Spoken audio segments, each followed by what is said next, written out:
Hello friends, आप देख रहे हैं संजय स्टेडियम। आज जो हम प्रश्न आपको प्रोवाइड करा रहे हैं ये प्रश्न बहुत ही ज़्यादा महत्वपूर्ण है और इसी टाइप के जो प्रश्न हैं वो जीआईसी पीजीटी फिजिक्स में पूछे जाते हैं और आश्रम पद्धति स्कूल के पीजीटी एग्जाम में भी पूछे जाते हैं। यानी कि दोनों में ये बहुत ही ज़्यादा महत्वपूर्ण साबित होंगे और ये प्रश्न यूपी पीजीटी से संबंधित भी हैं, यानी कि उसमें भी बहुत ज़्यादा महत्वपूर्ण साबित होते हैं। तो आइए दोस्तों इन प्रश्नों को देखते हैं। बहुत इंपॉर्टेंट प्रश्न है, एंड तक देखना वीडियो को बीच में स्किप मत करना। यदि अभी तक आपने हमारे चैनल को सब्सक्राइब नहीं किया तो चैनल को सब्सक्राइब कर लेना और सब्सक्राइब के पास में जो बेल आइकन है उसको भी प्रेस कर देना, जिससे कि हमारी जितनी वीडियो बनेंगी उनका नोटिफिकेशन आपके पास पहुंच जाए और आप प्रत्येक वीडियो का लाभ उठा सकें। तो दोस्तों आइए देखते हैं सबसे पहला प्रश्न हमारा कौन सा। ये कह रहा है कि which one is not the member of mason group, यानी कि इसमें से कौन सा जो है मैसोन समूह का सदस्य नहीं है। ठीक, तो पहला ऑप्शन दे रखा हमारा पॉजिटिव पाई मैसोन, दूसरा ऑप्शन है न्यूट्रल पाई मैसोन यानी कि उदासीन पाई मैसोन, और सी ऑप्शन दे रखा पॉजिटिव के मैसोन, और चौथा ऑप्शन है हमारा म्यू मैसोन। तो जल्दी से बताइए कौन सा ऑप्शन इसका करेक्ट होगा। बिल्कुल सही। देखो दोस्तों यहाँ पर हम समझा देते हैं कि हमारे कुछ ग्रुप होते हैं, यानी कि कुछ समूह होते हैं, जैसे वैग्रान समूह। ठीक है, पहला कौन सा होता है हमारा वैग्रान। आप याद रखना ये कुछ समूह हैं वैग्रान समूह। यहाँ से प्रश्न जीआईसी में या फिर आश्रम पद्धति वाले में कई बार पूछे गए हैं प्रश्न। ठीक है, ये आपको याद रखने हैं। तो ये समूह मैं बता रहा हूँ आपको कि एक है वैग्रान समूह, ठीक है, एक है लेप्टॉन समूह। कौन सा है? लेप्टॉन समूह। ठीक है, और एक समूह होता है हमारा मैसोन समूह। कौन सा होता है? मैसोन समूह। ये आपको याद रखना है। ये तीन प्रकार के समूह होते हैं, एक ये 1, ये 2 और ये 3। अब इन समूह में आते क्या क्या हैं ये याद रखना। देखो आपको इसमें जो आता है, जो वैग्रान समूह होता है, इसमें प्रोटॉन आता है, प्रोटॉन। ठीक है, न्यूट्रॉन आता है, ये आपको याद रखना है। क्या आएगा? Proton, neutron. ठीक है, लैम्डा, ये साइन आता है। ठीक है, ये ध्यान रखना, अगर लैम्डा की बात कर रहा है, लैम्डा वेवलेंथ होती है। ठीक है, समेशन का एक साइन है, ये वाला समेशन आता है। ठीक है, काई का साइन है ये वाला। ठीक है, ये आता है, और एक ये ओमेगा आता है। ठीक है, ये जो कुछ साइन है यानी कि प्रोटॉन, न्यूट्रॉन, लैम्डा, समेशन, काई और ओमेगा, अगर ये इस टाइप के कुछ ये हैं तो अगर ये आते हैं तो इसे हम कहेंगे वैग्रान समूह। तो कौन सा होगा? ये वैग्रान समूह होगा। अब लेप्टॉन समूह की बात कर लेते हैं। तो देखो लेप्टॉन समूह में जो आते हैं वो न्यूट्रॉनो आते हैं। क्या क्या आते हैं? न्यूट्रॉनो। ठीक है, न्यूट्रॉनो आते हैं, फोटोन आते हैं, फोटोन आते हैं इसमें, और म्यू मैसोन आते हैं। म्यू मैसोन किस में आते हैं? लेप्टॉन में। ठीक है, म्यू मैसोन ने, और इसमें इलेक्ट्रॉन भी आते हैं। क्या आते हैं? इलेक्ट्रॉन। ठीक है, यानी कि जो लेप्टॉन समूह होता है इसमें न्यूट्रॉनो, फोटोन और म्यू मैसोन और इलेक्ट्रॉन ये सब आते हैं। और बाकी आगे बचा हमारा तीसरा समूह। तीसरा समूह कौन सा है? मैसोन समूह। इसमें कौन कौन से आते हैं? के मैसोन आता है, के मैसोन आता है, पाई मैसोन आता है, पाई मैसोन। ठीक है, पाई मैसोन आता है, और ईटा मैसोन आता है, ईटा मैसोन। ठीक है, ये आते हैं। तो आपको याद रखना है कि जो मैसोन समूह में इसमें कौन कौन से आएंगे? के मैसोन, पाई मैसोन और ईटा मैसोन। प्रश्न क्या पूछ रहा है? देखो प्रश्न पे ध्यान देते हैं। कह रहा है कि कौन मैसोन समूह का सदस्य नहीं है, यानी कि मैसोन समूह का। तो मैसोन समूह हमारा ये है, इसका सदस्य नहीं है। देखो के मैसोन, पाई मैसोन और ईटा मैसोन ये सदस्य हैं। इसमें देखते हैं कि जो पाई मैसोन है, यहाँ पर ये पाई मैसोन की बात कर रहे हैं हम। ठीक है, पाई मैसोन चाहे वो आपका धनात्मक हो या फिर आपका उदासीन हो, तो ये इसमें ही आएगा। ठीक है, किसमें आएगा? मैसोन समूह में आएगा। तो इसका मतलब ये भी आता है, मैसोन समूह भी आता है। ठीक है, इसमें आता है ये, और ये भी आता है। इसके बाद देखो के मैसोन भी किसमें आ रहा है? हमारा मैसोन समूह में आ रहा है। इसका मतलब ये भी आ रहा है। अब बचा हमारे पास डी ऑप्शन। तो डी ऑप्शन में क्या कर रहा है? म्यू मैसोन की बात कर रहा है। तो देखो म्यू मैसोन जो वो किस में आ रहा है? ये आ रहा है लेप्टॉन समूह में। तो इसका मतलब ये मैसोन समूह में नहीं है। तो इसका मतलब ये मैसोन समूह में नहीं, तो इसका मतलब कौन सा ऑप्शन होगा हमारा? ये डी ऑप्शन हमारा करेक्ट होगा। क्लियर है? डी ऑप्शन होगा यहाँ पर हमारा करेक्ट। अब देखते हैं अपना अगला प्रश्न दोस्तों। तो प्रश्न नंबर 2 ये क्या है? प्रश्न नंबर 2 ये कह रहा है कि equation of continuity divergent J plus del P upon del T is equal to 0 represents the conservation of, यानी कि मतलब इसका है कि अविरतता समीकरण जो है डाइवर्जन में दे रखी है हमारे पास, ये संरक्षण प्रदर्शित करता है। क्या करता है? ये संरक्षण प्रदर्शित करता है। तो इनमें से बताना है कि कौन सा इस डाइवर्जन इक्वेशन के अनुसार संरक्षण प्रदर्शित करता है। पहला ऑप्शन दे रखा है मास यानी कि द्रव्यमान के, दूसरा ऑप्शन दे रखा है इलेक्ट्रिकल एनर्जी, तीसरा ऑप्शन है इलेक्ट्रिक करंट, चौथा ऑप्शन है इलेक्ट्रिक चार्ज। तो जल्दी से बताइए कौन सा ऑप्शन हमारा इसमें करेक्ट होगा। ठीक है, देखो यहाँ पर थोड़ा सा समझा देते हैं। अगर हम सततता समीकरण की बात करते हैं, यानी कि डाइवर्जेंट हमारे पास इक्वेशन है ये, इस इक्वेशन की बात करते हैं, तो देखो डाइवर्जेंस जे जो होता है उसको हम देख रहे हैं। ये क्या होता है? डाइवर्जेंस जे, ये देखिए। ठीक है, ये जो है किसी बिंदु के परितः अगर कोई भी बिंदु है उसके अलोंग उसकी एरिया से जो बद्ध होता है उसके प्रति एकांक आयतन से बहते हुए आवेश की मात्रा होती है। क्या होती है कि उसके बहते हुए एकांक आवेश की मात्रा होती है, ठीक है नहीं। जब एकांक आवेश की मात्रा होती है तो उसका मतलब यहाँ पर चार्ज की बात आ रही है, तो चार्ज से संबंधित होगा। तो इसका जो ऑप्शन है वो हमारा कौन सा सही होना चाहिए, वो होना चाहिए डी ऑप्शन सही, ठीक है। यानी कि वैद्युत आवेश के संरक्षण को ये प्रदर्शित करता है। क्लियर है ना। आई होप ये क्वेश्चन समझ में आ गया होगा। अब देखते हैं अपना प्रश्न नंबर 3।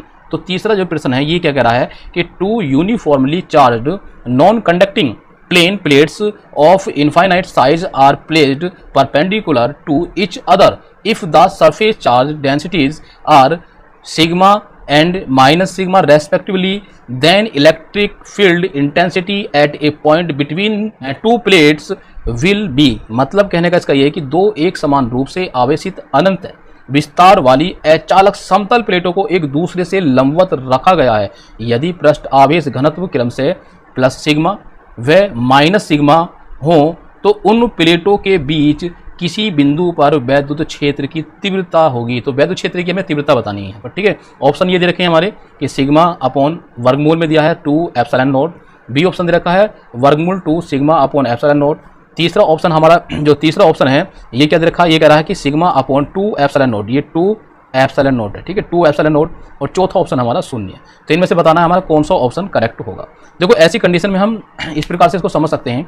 अगर हम प्लेटों की बात करें, ठीक है, दो प्लेट हैं, ये प्लेटों की बात कर रहे हैं, दो प्लेट हैं, दोनों एक दूसरे के परपेंडिकुलर रखी गई हैं। ये कैसी गई है, परपेंडिकुलर, ठीक है। एक प्लेट ये है, एक प्लेट ये है, दोनों कैसी होंगी, परपेंडिकुलर, यानी कि 90 डिग्री पर एक दूसरे से। ये वाली पॉजिटिव प्लेट है, ये कौन सी है, पॉजिटिव, और ये हमारी नेगेटिव प्लेट है, ठीक है। एक पॉजिटिव है और एक नेगेटिव। अब हम मान लेते हैं जो नेगेटिव प्लेट है इसकी जो इंटेंसिटी है वो E2 मान लेते हैं, E2, और जो पॉजिटिव है इसकी जो इंटेंसिटी है वो कितनी मान लें हम, E1 मान लें। तो इसकी एक की E1 है और दूसरे की E2 इंटेंसिटी है।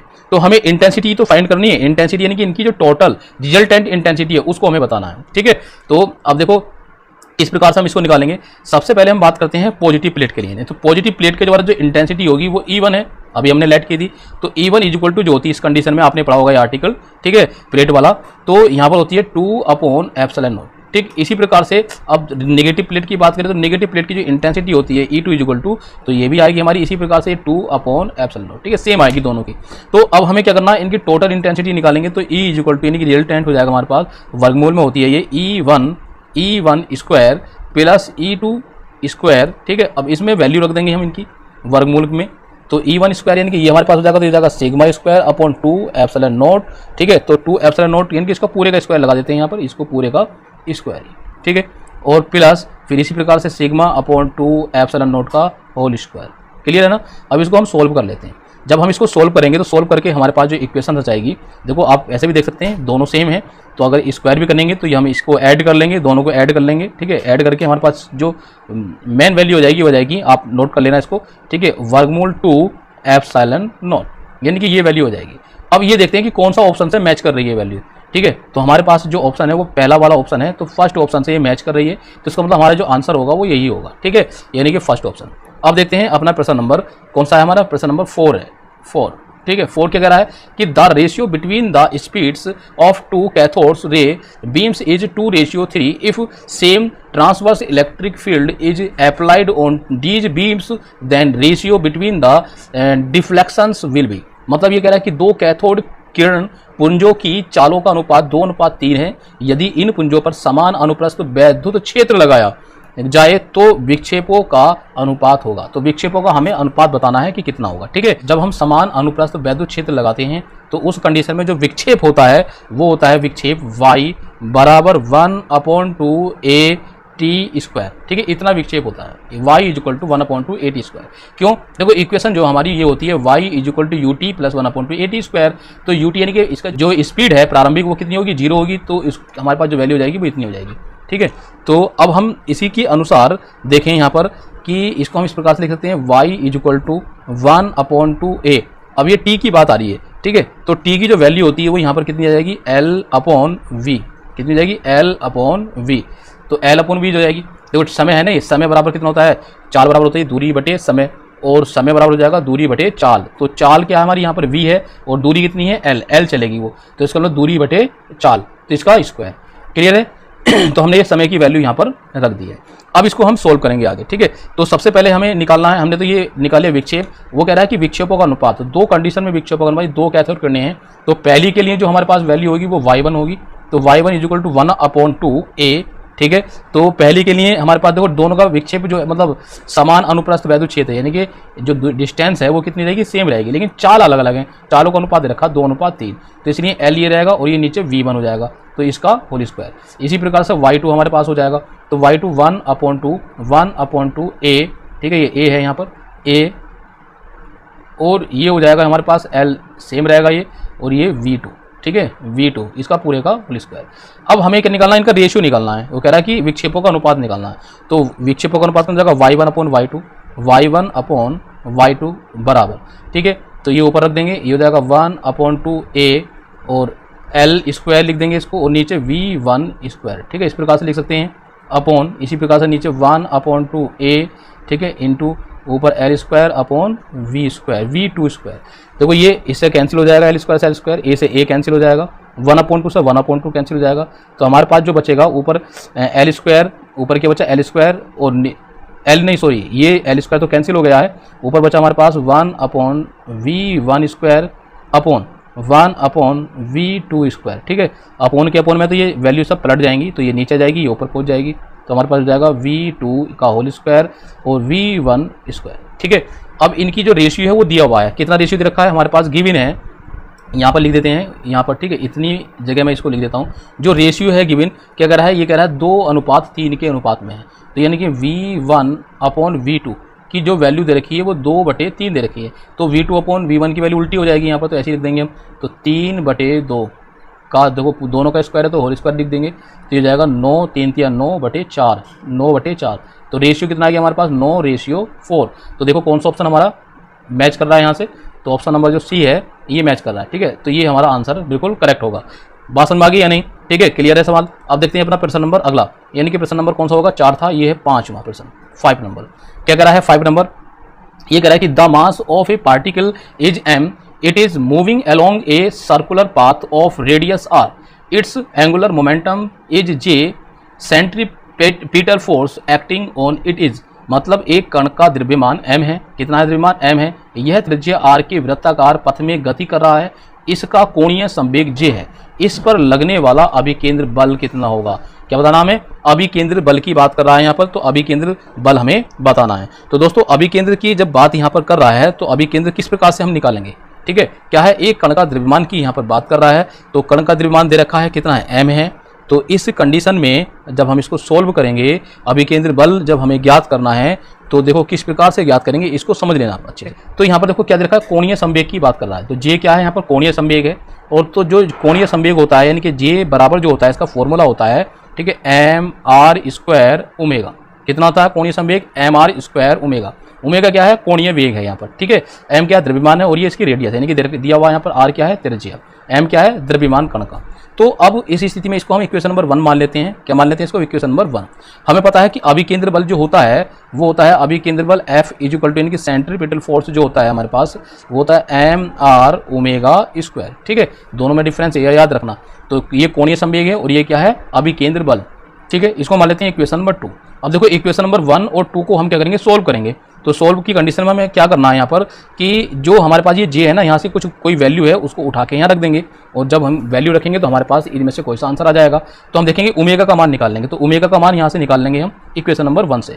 तो लिखेंगे फ्रॉम इक्वेशन नंबर कौन सी 1, तो 1 से देखेंगे हमें ओमेगा निकालना, तो ओमेगा इक्वल टू बाकी सभी वैल्यू इधर पहुँच जाएगी, तो कितनी आएगी j/mr², यानी कि यहाँ पर जो ओमेगा उसकी जगह हम रख देंगे j/mr²। तो फ्रॉम इक्वेशन नंबर 2 तो ये जाएगा F is equal to mr, और यहाँ पर क्या रखेंगे हम रख देंगे, ठीक है, स्क्वायर है, स्क्वायर हो जाएगा इसका, तो j का स्क्वायर अपॉन m² और r की पावर कितनी हो जाएगी यहाँ पर 4, ठीक है, स्क्वायर है ना यहाँ पर, तो इससे एक पावर इसकी कट जाएगी तो r की पावर 3 बचेगी, तो हमारे पास एक इससे m की पावर कट जाएगी, तो हमारे पास जो बचेगा ऊपर तो बचेगा j², क्या बचा ऊपर j², और अपोन में देखो क्या बचेगा यहाँ पर m, एक पावर कट गई थी इससे, यहाँ पर एक इससे कट गई तो पावर 4 थी, तो कितनी बची r की power 3।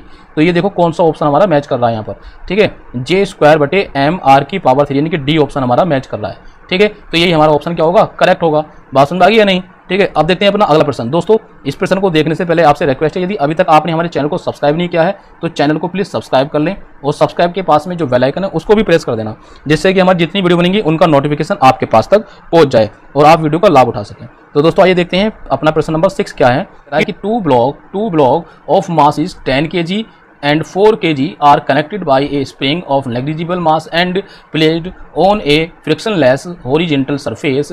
An impulse give a velocity of 14 meter per second to the heavier block in the directions of lighter block. The velocity of the centre of mass is, मतलब कहने का इसका यह है कि 10 किलोग्राम तथा 4 किलोग्राम के दो ब्लॉक का नगण्य द्रव्यमान की एक स्प्रिंग द्वारा जोड़कर घर्षण रहित क्षैतिज तल पर रख दिया गया है।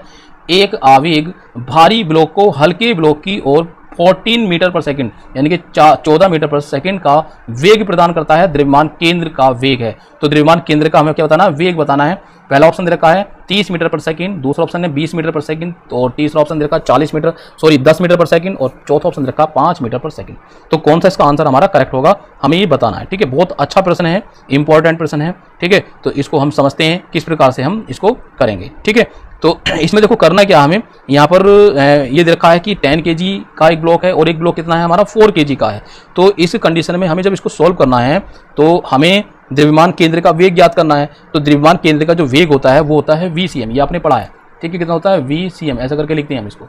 इसकी जो वैल्यू होती है वो कितनी होती है M1 V1 plus M2 V2 upon M1 plus M2। ठीक है, ये फॉर्मूला होता है सेंटर के केंद्र का वेग। अब इसमें हमारे पास M1 की वैल्यू दी है, M2 की वैल्यू दी हुई है, देखो 10 kg और 4 kg। अब बात करते हैं V1 V2 की। तो V1 V2 की वैल्यू हमारी यहाँ पर देखो, यहाँ पर दे रखा है कौन कौन सी वैल्यू रखी है, ये 14 दी है, यहाँ पर कितनी रखी है 14 मीटर यानी कि हल्के ब्लॉक की और जो है 14 मीटर पर सेकंड का वेग प्रदान करता है। तो इसका मतलब यहाँ पर यह है कि V1 की वैल्यू हमारे पास ये होगी।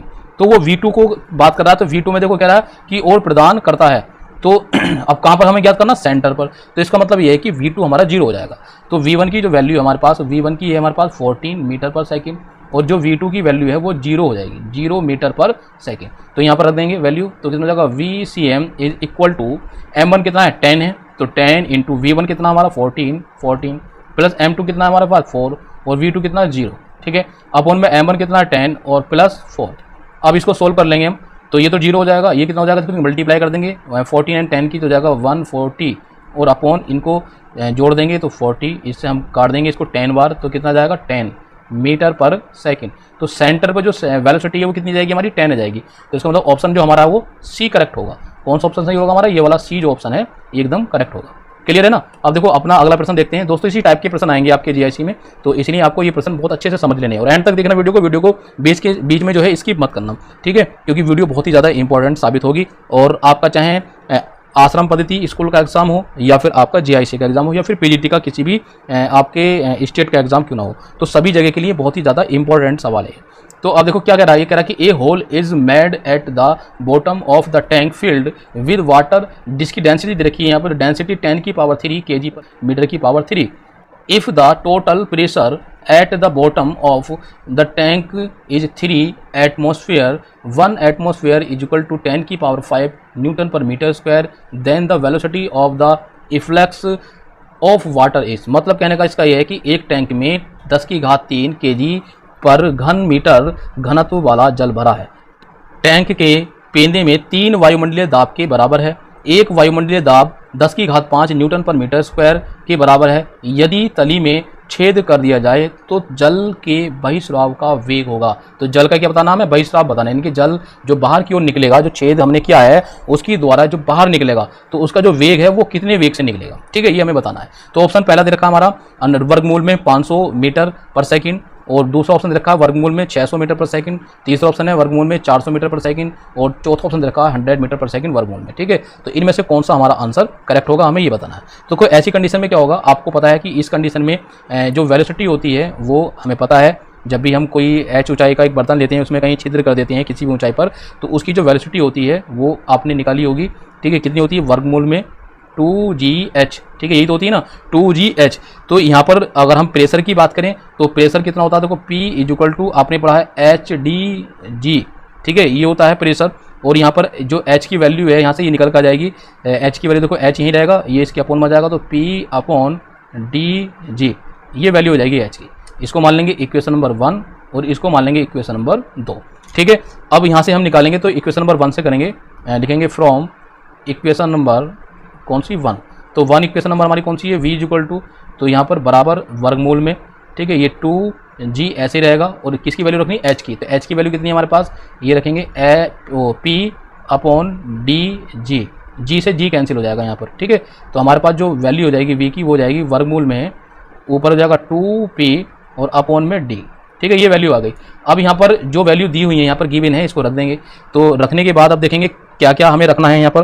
तो P की वैल्यू देखते हैं प्रेशर, तो प्रेशर जो दे रखा है वो कितना दे रखा है, 3 × 10⁵ ठीक है, ये दिया हुआ है 10⁻1 में है ना 3 इतना, तो ये कह रहा है 3 एटमॉस्फेयर है टैंक, तो इसका मतलब ये है कि 3 वायुमंडलीय दाब है जब टैंक का दाब जो है, और 1 वायुमंडलीय दाब जो 10⁵5 न्यूटन पर मीटर स्क्वायर के है, तो यहाँ पर इसका मतलब जाएगा कि 3 × 10⁵5 न्यूटन पर मीटर स्क्वायर, तो ये हो जाएगा 2 × 3 × 10⁵5। ठीक है, 2 तो ऑलरेडी है यहाँ पर, और 3 × 10⁵5 P की वैल्यू होगी अपॉन D। अब D की वैल्यू कितनी रखी है यहाँ पर, ये देखा देखो ऊपर ये दिया हुआ टैंक में जो है 10⁻3 किलोग्राम पर घन मीटर घनत्व वाला। ठीक है, इतना घनत्व कितना इसका ये है, तो 10⁻3 पूरे का क्या लगा देंगे हम, वर्गमूल। अब इसको हमें सोल्व करना है, तो ये पावर काट देंगे हम, ये पावर कट गई, 2 बचेंगे ऊपर पावर, तो इसका मतलब 2 पावर बची तो कितना आएगा, देखो 3 दूनी 6 ये हो गया, और 2 जीरो लग जाएंगे, ये 2 जीरो वर्गमूल है, ये वर्गमूल। ठीक है, इसके वर्गमूल को नहीं निकाल रहा क्योंकि यहाँ पर ऑप्शन में देखो ऐसे दे रखा वर्गमूल में, तो 600 वर्गमूल मीटर पर सेकंड, तो इसका मतलब कौन सा ऑप्शन करेक्ट होगा हमारा, बी ऑप्शन करेक्ट होगा।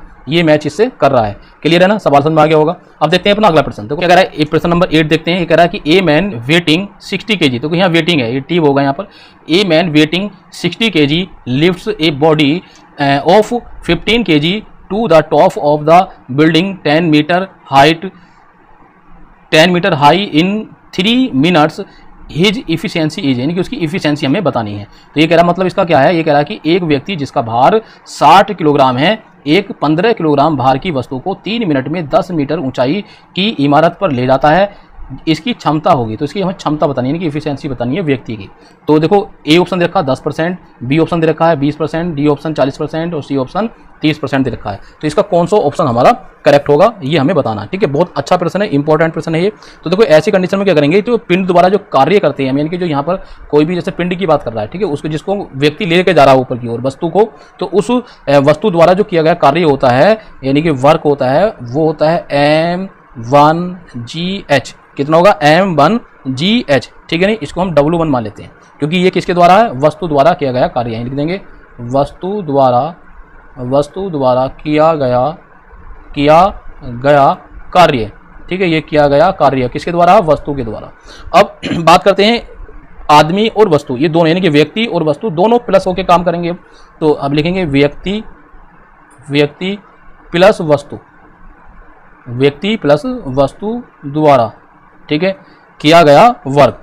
तो यानी कि किया गया वर्क मतलब कार्य, तो इसको हम W2 मान लेते हैं। W2 इज इक्वल टू ये कितना हो जाएगा, देखो M1 प्लस M2, पहले का मास M1 है, दूसरे का M2, तो M2 दोनों ऐड हो जाएंगे और GH। क्लियर है ना। यहाँ पर देखो हमने जो वस्तु का लिखा था M1 लिखा था, क्योंकि वस्तु कितनी है 60 किलोग्राम की है, व्यक्ति का भार 60 किलोग्राम है और वस्तु को हम मानने हैं M1, तो हमने इसलिए वस्तु के लिए जो कार्य किया गया वो वस्तु का इतना हो जाएगा।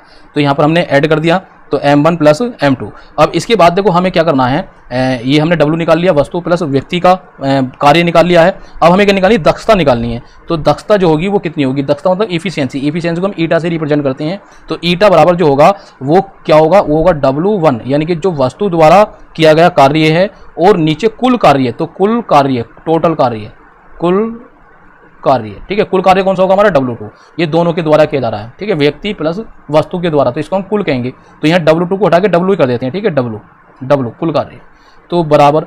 अब ऊपर कितना है हमारे पास, और इनटू में होता है 100, ये सूत्र होता है, ये फॉर्मूला होता है। इनटू में क्या होता है 100, इफिशियंसी यानी कि eta is equal to W1 upon W into 100। अब W1 कितना है ये देखते हैं, कितना है M1 GH अपॉन W2 कितना है यहाँ पर M1 प्लस M2 और ये GH से ये GH कैंसिल हो जाएगा। ठीक है, बराबर हमारे पास बचा M1 upon M1 plus M2। तो M1 की जो वैल्यू है वो हमारे पास कितनी दी हुई है, ठीक है, M1 की वैल्यू, तो M1 की दी हुई है देखो यहाँ पर 15। कितनी देर की M1 की वैल्यू, इसको मानेंगे हम ये एक 15 किलोग्राम भार की वस्तु को 3 मिनट में 10 मीटर ऊंचाई की इमारत पर ले जाता है। तो इसका जो ये है M1 और इसको मानेंगे हम M2, ठीक है। तो M1 कितना है 15 अपॉन नीचे कितना है देखो 15 प्लस M2 का मान 60, ये 60 हो जाएगा, ठीक है। तो कितना आ गया हमारे पास, ये ऊपर 15 और नीचे इन दोनों को ऐड कर देंगे तो ऐड करके कितना आएगा 75 और यहाँ पर देखो इनटू में 100 और रह गया, ये क्या है इनटू में 100, यहाँ भी लिख देंगे 100, ये 100 छूट रहा था, ठीक है, रह रहा था तो यहाँ पर 100 और इसके साथ भी ये 100, ऐसे ही यहाँ पर ये कितना हो जाएगा 1500 हो जाएगा।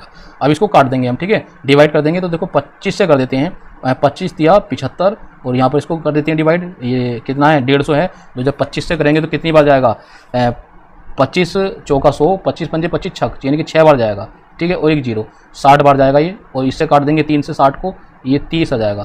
तो इसका मतलब ईटा जो हो जाएगी हमारे पास, ईटा यानी कि दक्षता जो हो जाएगी वो कितनी हो जाएगी 30% हो जाएगी, ठीक है। हम परसेंट निकालें, इसलिए परसेंट के लिए 100 से मल्टीप्लाई करिए यहाँ पर, ये आपको समझ में आ गई होगी बात, क्लियर है ना। तो कितना आएगी 30%। तो कौन सा ऑप्शन सही है हमारा, इसका ऑप्शन नंबर सी जो है एकदम करेक्ट है, बहुत अच्छा प्रश्न है ये।